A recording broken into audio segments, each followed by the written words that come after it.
started. We're going to go ahead and get started. I'm Elaine Christian, and I have the honor to be the chair of the Board of Trustees for the Jackson-Madison County Library. And this is my finishing up my 9th year on the board, and I've loved every minute of it. Some's been the challenge, but it's been a lot of fun, and I believe in the library so strongly. We thank you for coming today. The library is a place for technology, for literacy, and for community. And today we're here to unveil our long-range strategic plan. And Dr. Amy Dietrich is going to describe how we put this together. I'm going to just mention the why, and then we have Anders Dahlgren, who will be on Zoom, that will tell us the what.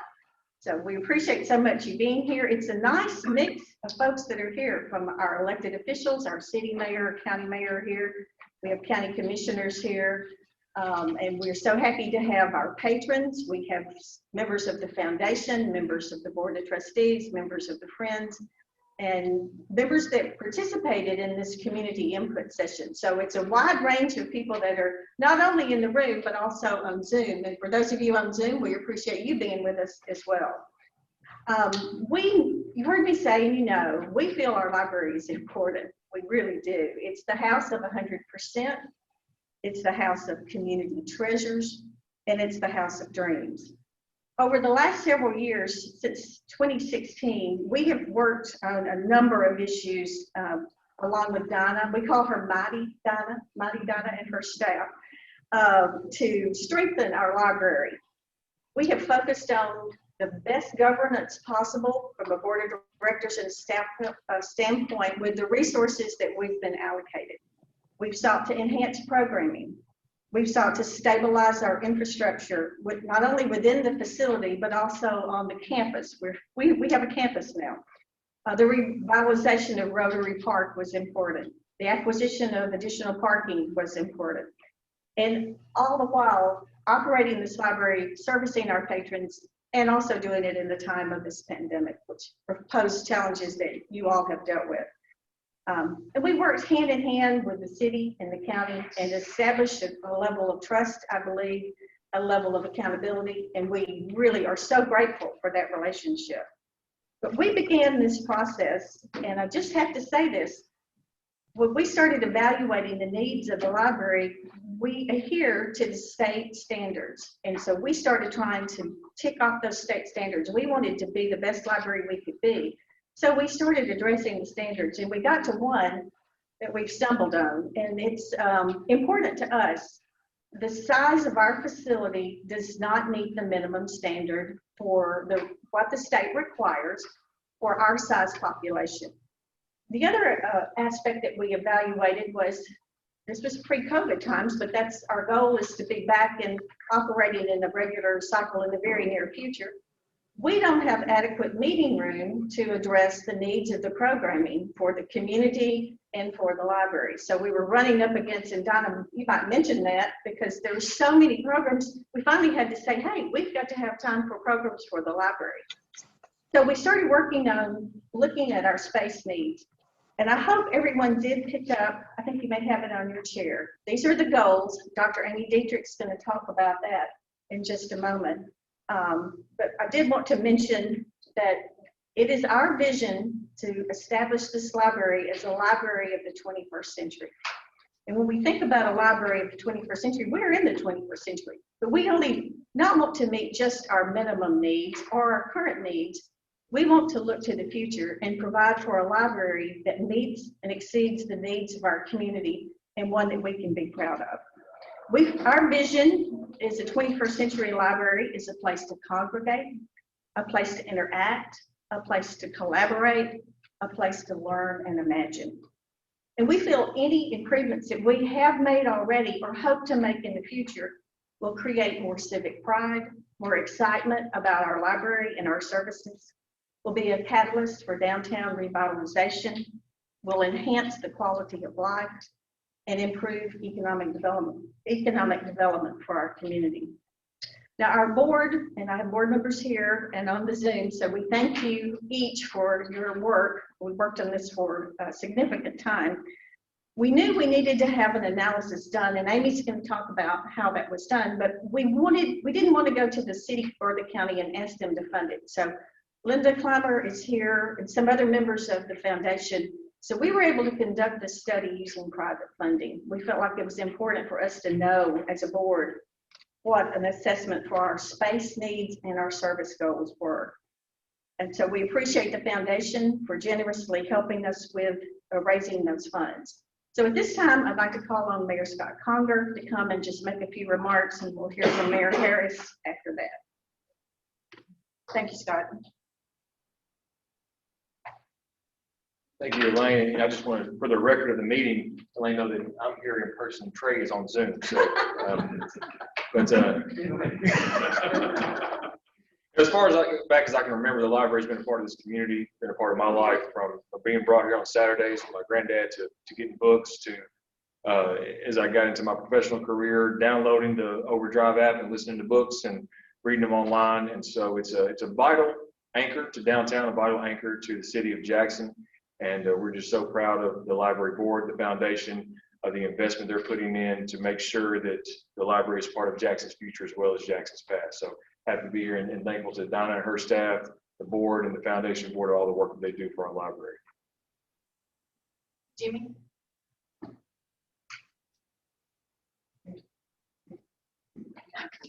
Mayor. Yeah.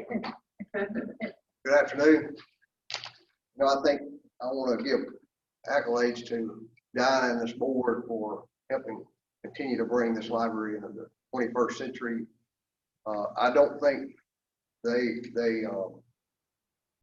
looked at it the way my kids look at me, and they told me, I don't know, a few years ago that, you know, we're going to pull you kicking and screaming into the 21st century. So I have gotten there a little bit, but I think the library is making a lot more progress than I am in the 21st century. As Mayor Conger says, this has been an important aspect of our community for many years. It is what I consider a community treasure. It gives access to things that people can't have. Otherwise, I know my wife spent many, many hours up with Jack Woods on some historical stuff up there. And so it is a treasure we have here that's well needed. It's very well used and very well appreciated, but it also allows people to have services through internet and computer services and things like that, and kids to come and wander around. I know my youngest daughter got her first library card when she was either 3 or 4 years old, and she didn't do a lot of reading, but she loved to come just look at the books, just look at the books. But it is a very important part of our community, and I appreciate Dinah, you and the board for your continued efforts to improve our library. Thank you. Okay, we're going to move into the second phase, looking at the how we did it and what we did. So at this time, I'd like to introduce my partner in crime, Dr. Amy Dietrich, who chairs the Policy and Procedures Committee for the Board of Trustees, and she'll introduce how we arrived at these goals, and she will introduce Anders. So thank you. Amy? I'm glad it didn't start to rain. I thought y'all would think out if it did. I want to tell you, this was a wonderful adventure that we were on. And I think it was predicated by 4 things: vision, determination, dedication, and flexibility. So I'm going to take you on a Zoom trip that started in 2016. When my partner in crime back here and said to me, why don't we put together a little brochure about the library? I said, that sounds like a good idea. She said, we came up with 4 questions that we were going to answer, put in a brochure so somebody could come in and read this brochure and they would know everything about the library. 4 questions. Easy peasy.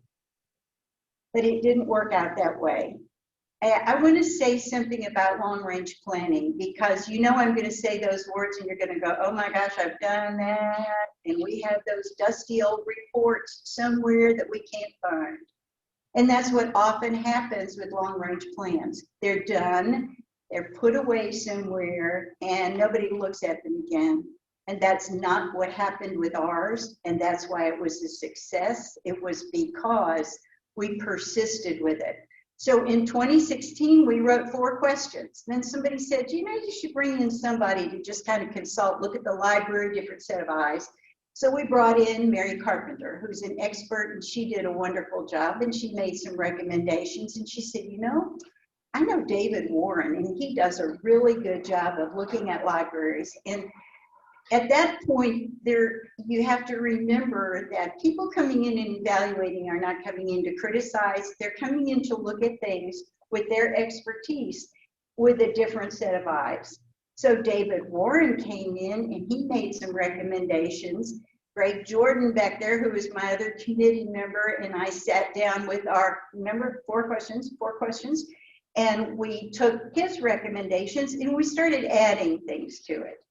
And at that point, we gave those 4 questions to the staff of this library, and they looked at the 4 questions and they added, well, we do this, and this is how we do this, and this is how we do that.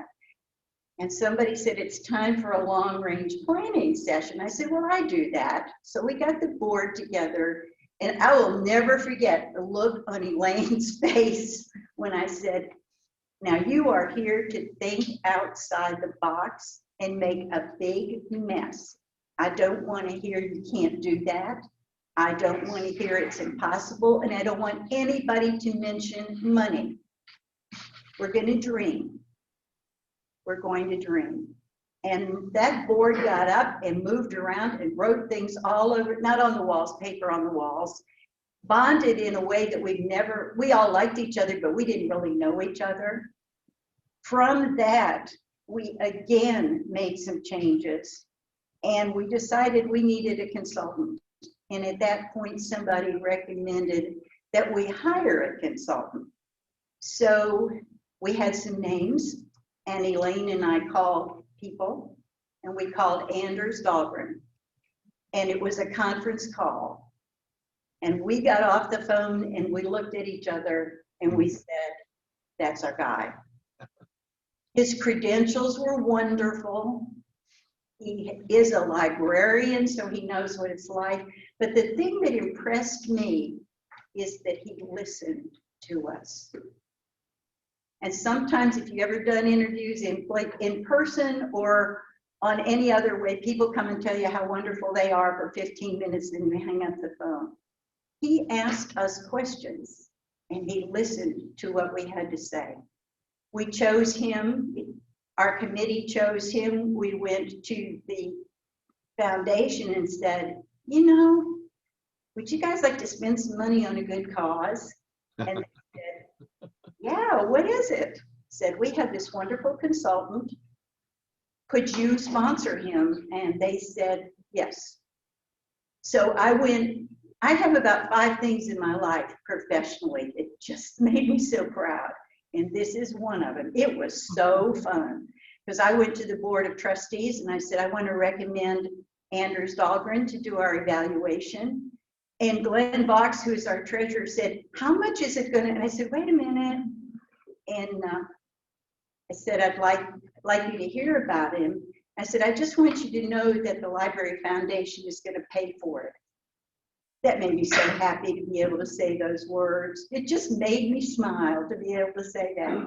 The board approved it. We hired Anders, and the rest was turned over to him. He came up with a plan. Of course, COVID kind of delayed the report.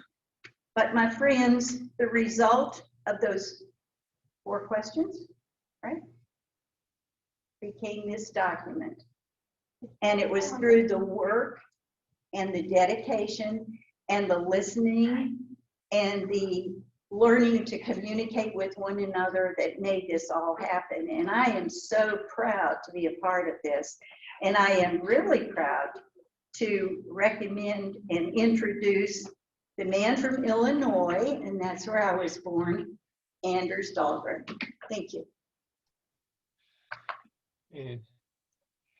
Thank you, Amy, and thank you all in attendance there for your patience with these pandemic-inspired presentation strategies. I'm going to try to put my screen here on your screen. I have one of those inevitable PowerPoint presentations. There we go. Oops. The library, as Amy mentioned, the library engaged my firm, Library Planning Associates, in late 2019 to conduct a space needs assessment of the Jackson-Madison County Public Library. The essential question at hand is a simple seeming question. What are the space needs of the Jackson-Madison County Public Library? That question leads to a series of sub-questions that you see here on this slide. I mean, the space needs first need to be conditioned by the resource and service inventory goals of the library. So, I mean, the kind of the underlying question of a space needs assessment project is, well, what are the services that the library aspires to provide for its community? In the case of Jackson-Madison County, there's a follow-up question that asks, how should those resources and services be deployed between the library's two facilities? The library operates the main library and the branch, and we need to think about how those collections and services are going to be deployed between those two facilities. Another question is, what are those, are there other service configurations that the library might consider? And finally, what do future space needs reveal about facilities and expansion opportunities that are facing the library? The study we undertook involved a kind of multi-pronged approach. We had a series of direct on-site observations. I made a number of site visits to Jackson to view the facilities, to meet with staff and board. We had opportunities for staff input, for trustee input. These were complemented by a multifaceted analysis. We assembled the library's annual report data so that we could track the development of services locally over time. We examined national service trends. That provides an important point of reference, an important context for evaluating, not just what the library is doing today, but it informs what the library, might do in the future. And finally, we did a series of peer comparative or trend line analyses. We used a federal database of library statistics to draw out different cohorts of libraries that we deemed to be peers. We then analyzed what those libraries were doing to serve their community, how those libraries were used. And that analysis created benchmarks that we were then able to apply to help us think about where Jackson-Madison County Library is today and where it might want to go in the future. Finally, we conducted a series of community engagement interviews to kind of broaden the net and we met with a number of key informants. Many of you that are in the room today and on Zoom. We also met with different groups, friends of the library. We had a group of business owners. We had another group of teens and young people. Through all of that, the process is, I always like to put this cartoon up from the New Yorker. That's a little bit of what the process is like. You have all of this input coming in, and then recommendations that come forth, and in the middle of it all, a miracle occurs.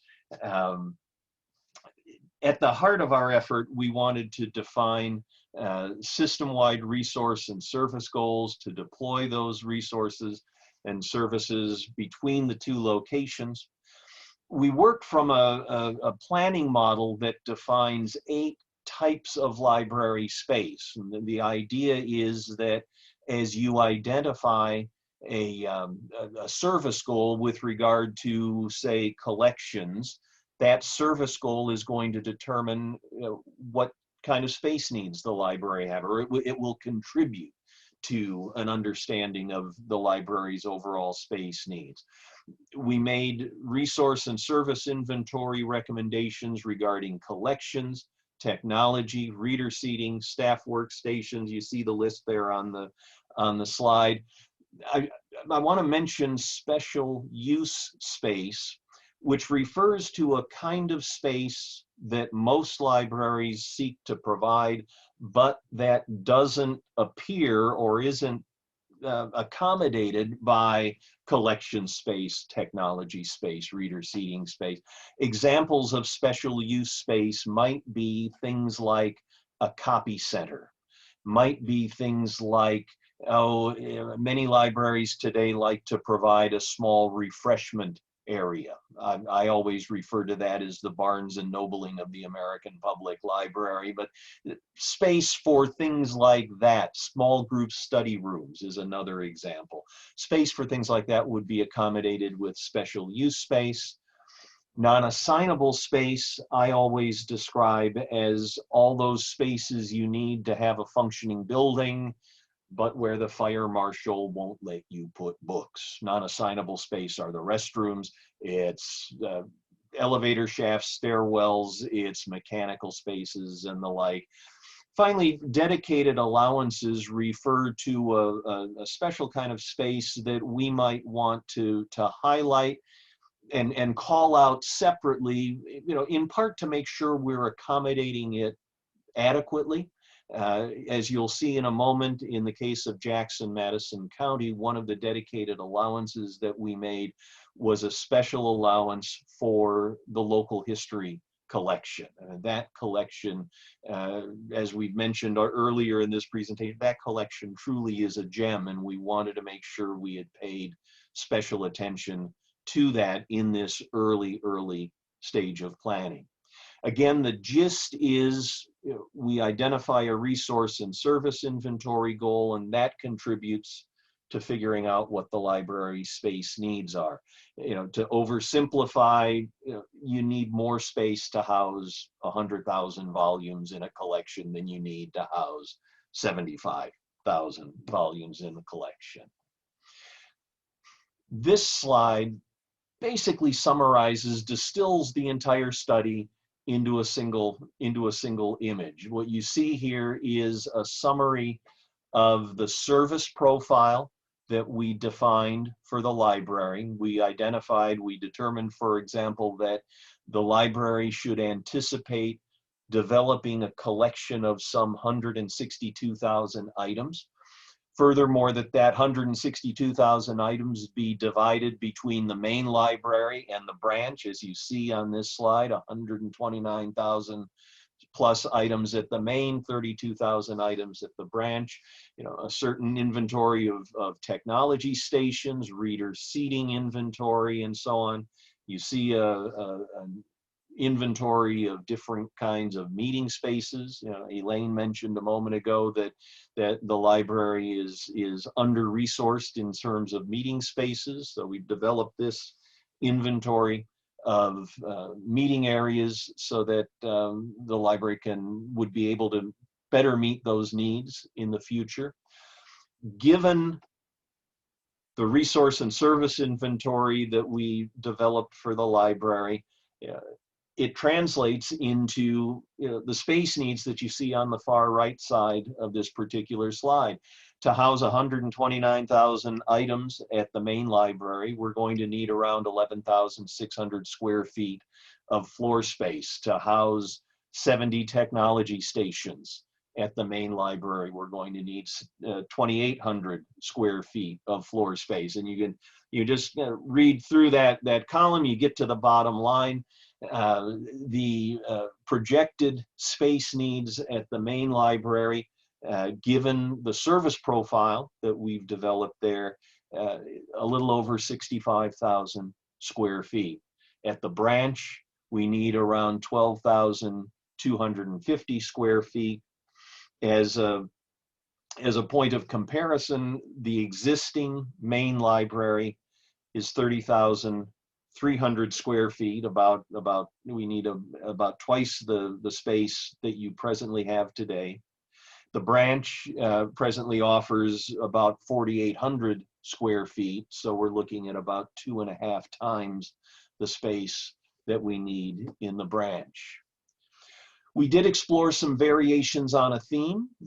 We explored what the impact might be of a more assertive collection service inventory.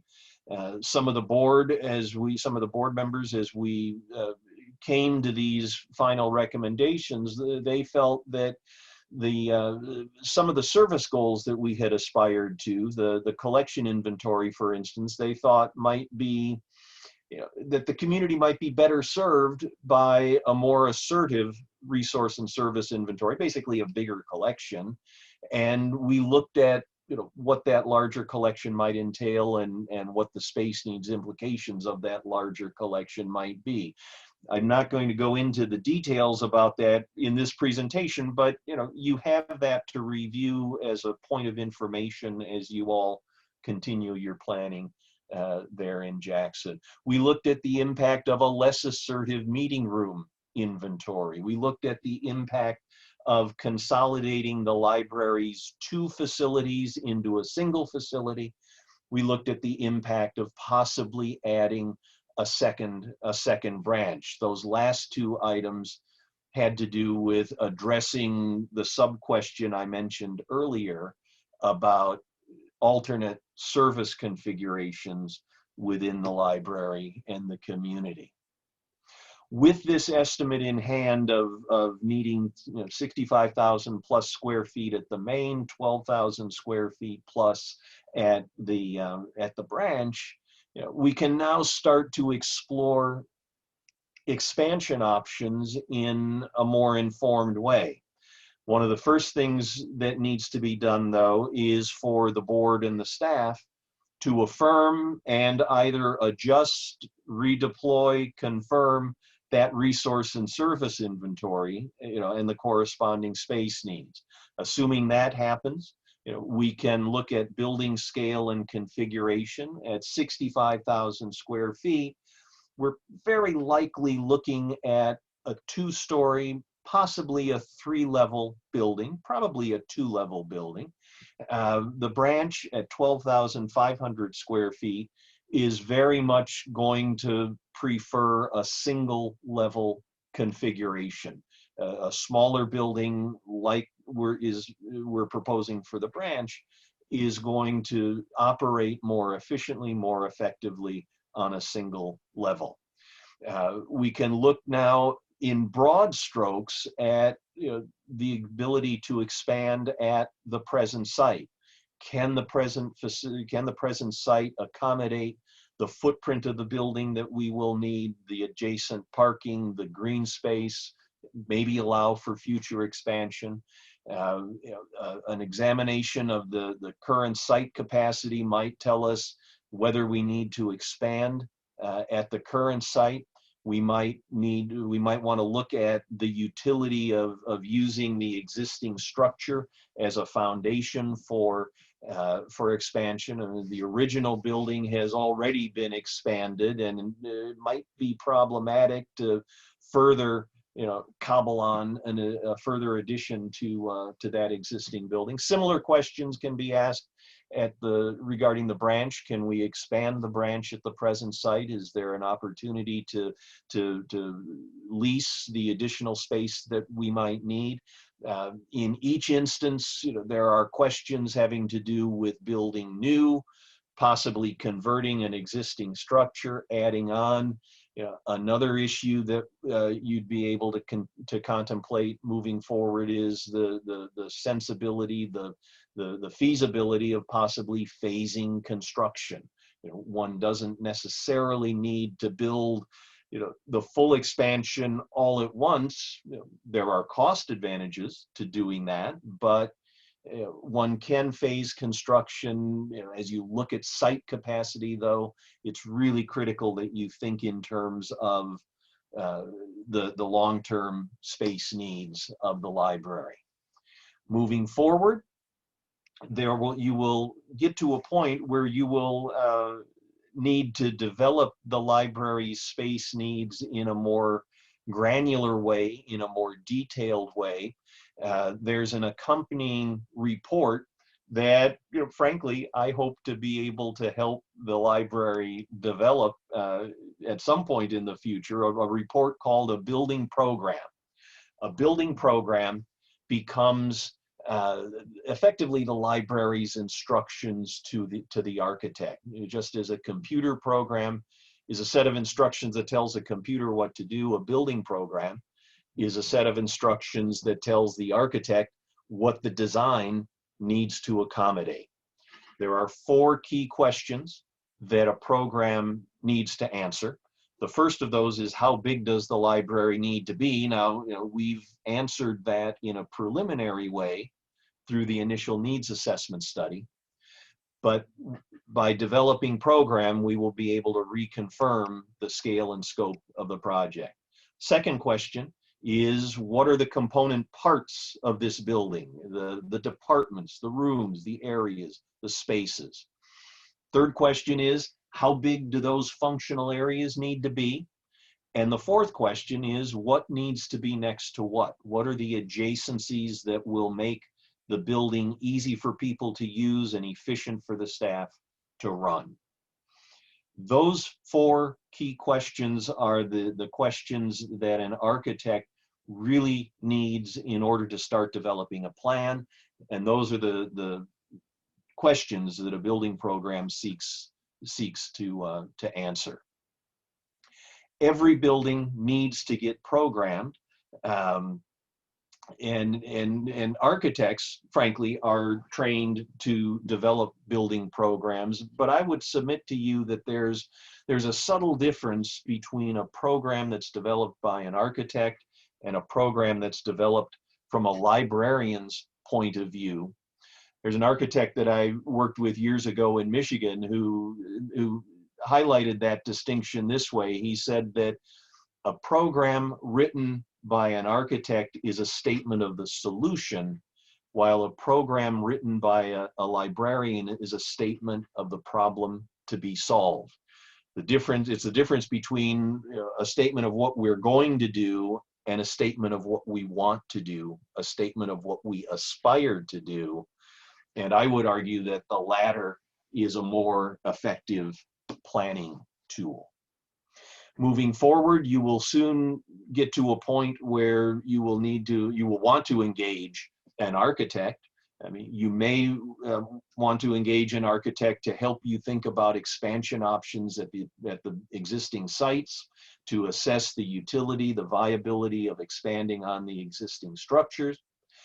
Eventually, you'll want to engage an architect to develop plans, specific plans for an expansion. In the near term, you might want to think in terms of engaging the architect either for a more focused study of expansion options, or possibly engaging the architect eventually for doing the whole design package. I think I will just leave it at that for now. Closing this discussion with a brief summary of why it matters. I mean, the public library is the venue that communities use to combine resources, to share resources, to foster learning, self-improvement, and advancement.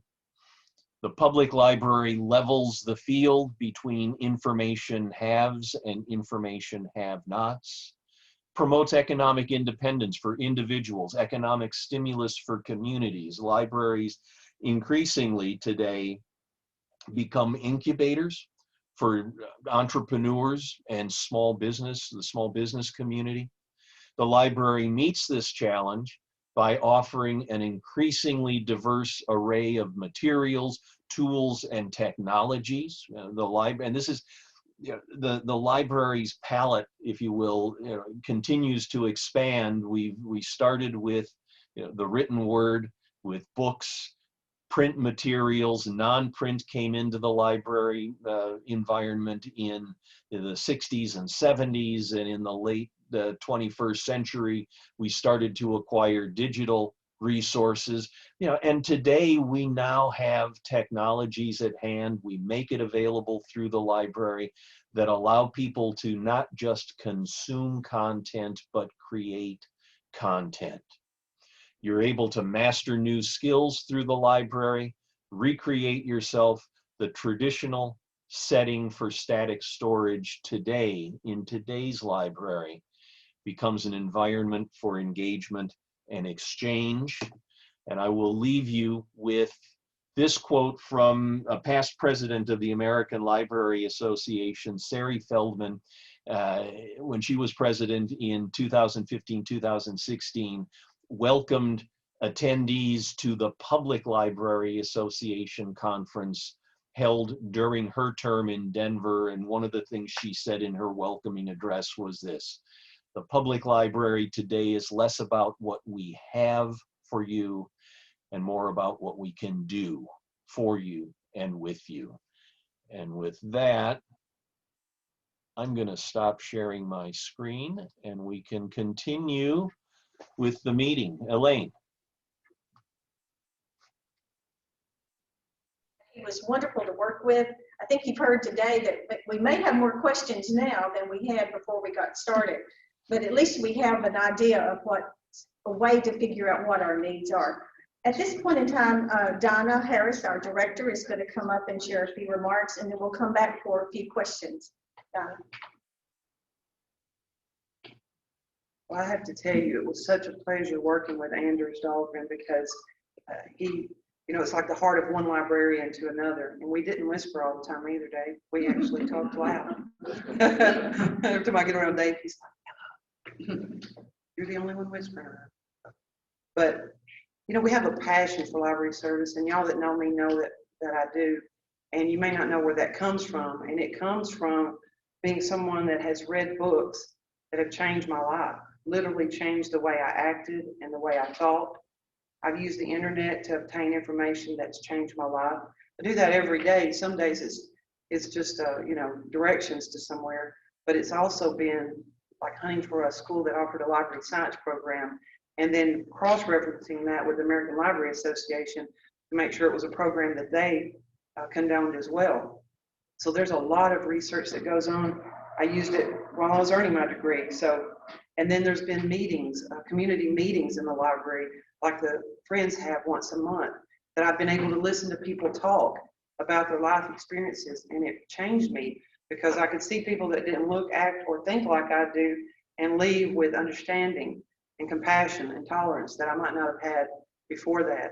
So it's been really life-changing. It's made me a much better person, and also have a much more fulfilled life just by using the public library. So I know that I'm not unique in that. I meant to grab these 2 hearts. There's a tree out front where we were asking people to tell why they love the library. And somebody said, I love my library because it has always felt like home. The people here are so nice and they feel like family to me. I love to read and be a part of this amazing community. Somebody else said, I love my library because it serves our community and provides so many opportunities, and the staff is 100. We do have a great staff. I try to hire people that have the same passion. I can't tell you how excited I am thinking about the possibility that we could get expansion of space, because we've just kind of been held back by our lack of space. There's only so many programs and services that we can add without the space to do those. I know that it matters. It's been life-changing to me, and it's been life-changing to other people. And if we had more space, there's just no telling what we could do. I'm very thankful. City and County had already told us they would have to leave early, but I'm very thankful to them for supporting the library like they do, because it's life-changing for other people. It empowers the citizens of this county and city. If they have a library, they can come here and read, and they can find information, and it makes you smarter, and it makes you more vocal. The Dr. Seuss thing that I quote a lot: the more you read, the more you know. The more you know, the stronger you grow, and the stronger you grow, the louder your voice when speaking your mind or making a choice.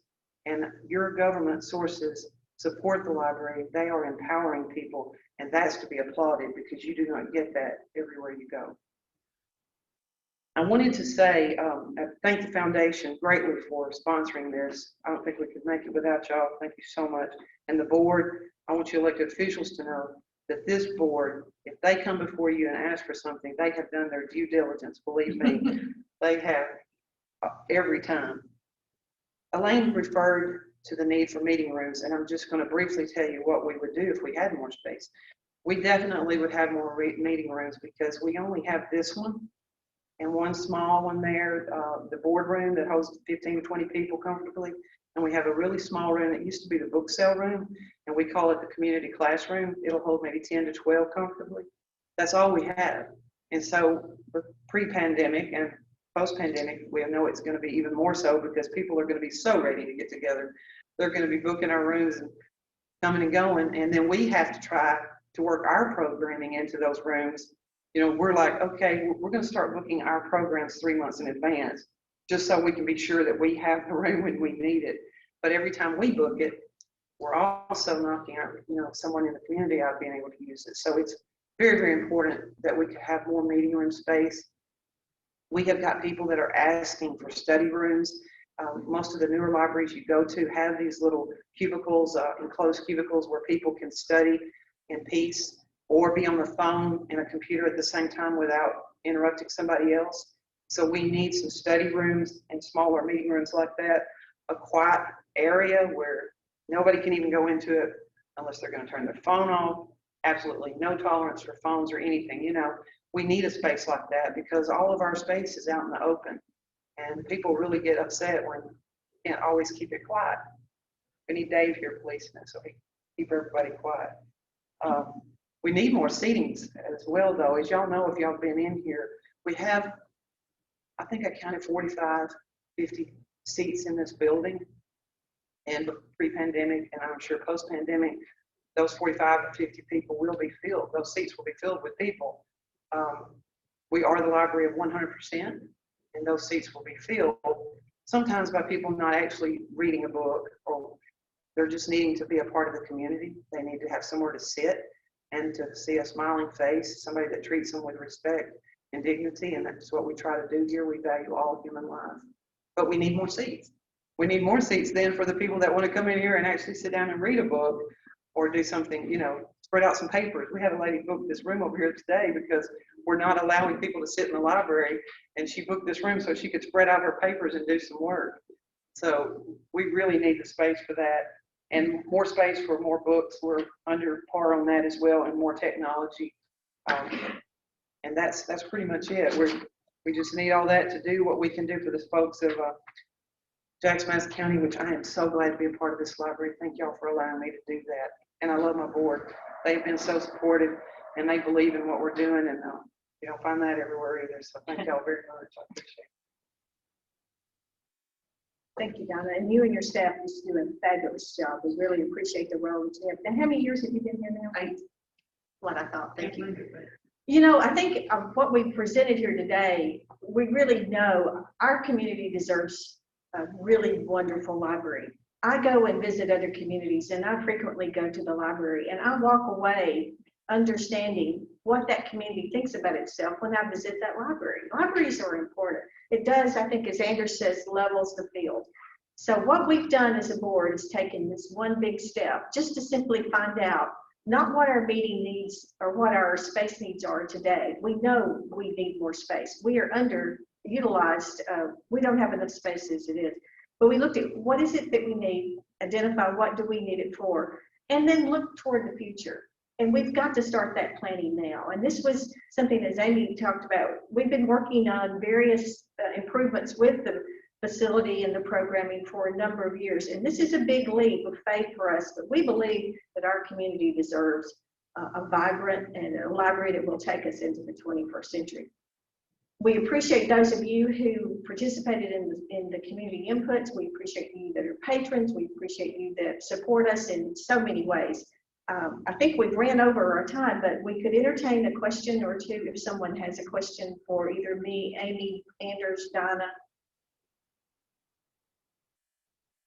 Yes. The only Only question I would have Yes, Jason. is the estimate, the proposed of 65,000 square foot, how would that compare, say, to Martin New Library? I don't know what their square. Oh, Anders, no, I don't know that Anders knows. Do you? Not, because no, he wasn't part of that one. Okay, I think that theirs is 100 and something. They created a room that will seat more than 500 people Right. for a facility or for an event. That's what I was just trying to get some It's, comparison. I know theirs I is, can get that information. yeah, we'll get that for you. I'd say at least 200,000 square feet would be my guess. Didn't David Warren do that? David Warren did Who that. was our second Yeah. consultant? Did Andrews have anything to say? I don't know if Anders, Which, I didn't hear the library that was being referenced. Martin, Weakley County in Martin, Tennessee. Okay, I don't know it, but we can get the area for that. I think it's over 200,000 square feet. Any other questions? We appreciate you so much coming today, and we appreciate your support for the library. Thank you very much. Thank you, Anders, and all of Bye, y'all that Anders. joined us on Zoom. Thank you all. Thank you.